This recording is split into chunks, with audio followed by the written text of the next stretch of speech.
This is exactly why most people will lose weight and then regain it all, and often more, at the end of a weight loss phase.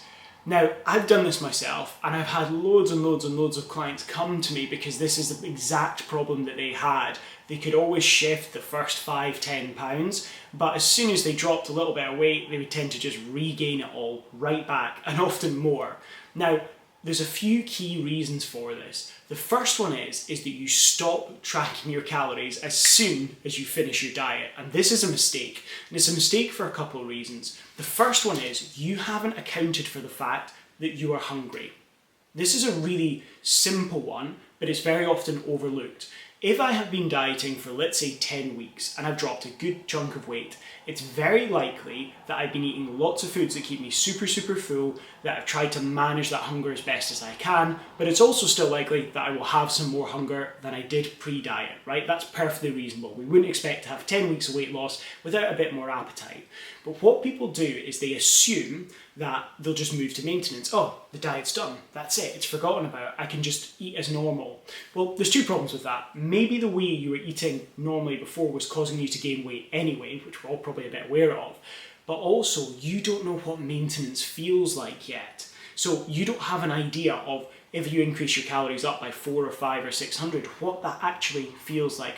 What you should be doing in terms of food choices, how flexible can you be? Because absolutely you can be more flexible than the dieting phase, but there is such a thing as too flexible, and that's where we end up regaining weight really quickly, and then end up in a place where we're actually heavier than we were before.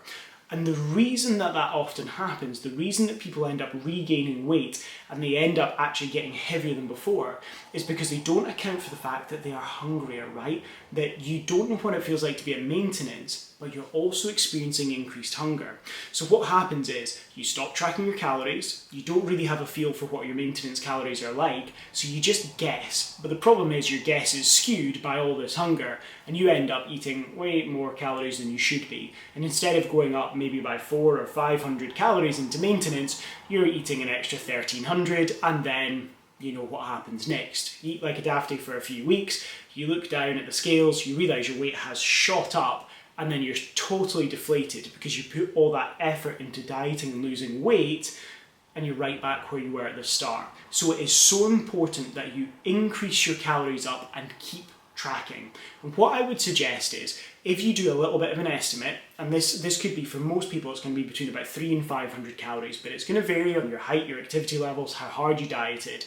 But let's say I finished dieting. When I finished dieting last, I aimed for a 400 calorie increase. That was my first initial jump up. And then what I did is I looked at the scales every 2 weeks and I saw what my weight was doing. It jumped up by 400, I could still see a little bit of a downward trend, so I upped my calories again by 100. And I repeated that until I got to a point where my weight was leveled out, right? I wasn't dropping anymore, but I wasn't climbing.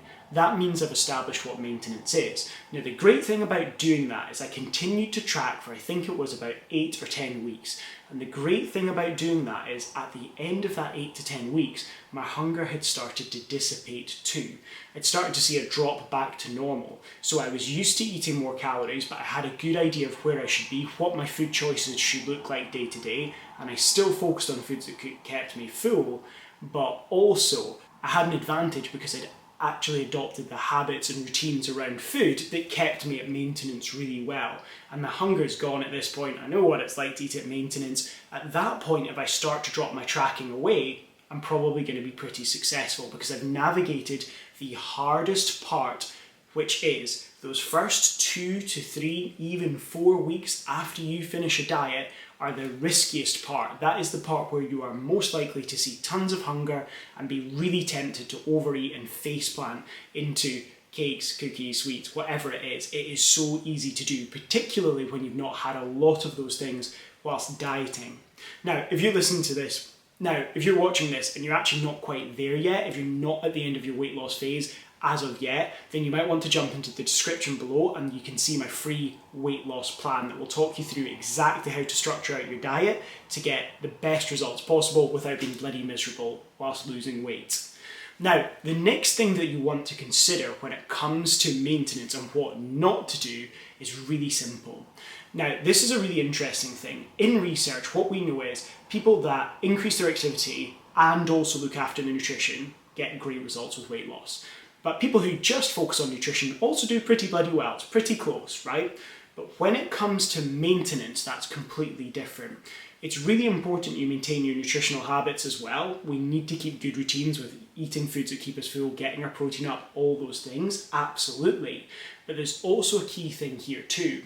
What we see is that people that drop their activity levels right on down after they finish a weight loss phase, two things are likely to happen.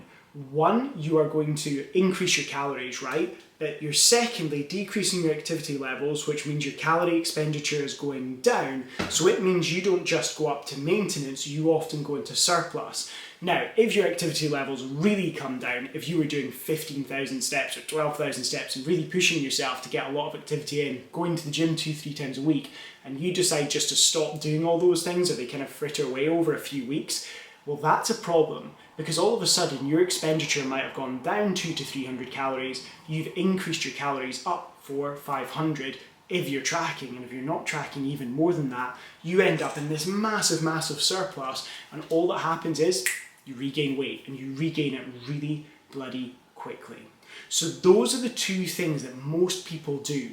They don't track their calories and they aren't mindful of increasing them steadily, making a big jump initially and then creeping up to find maintenance, get a feel for what it's like and navigating that initial hunger. But they also don't look after their activity levels. They let them drop away and then they wonder why they regain so much weight so bloody quickly, because honestly, a lot of hunger and low activity levels isn't exactly a recipe for success.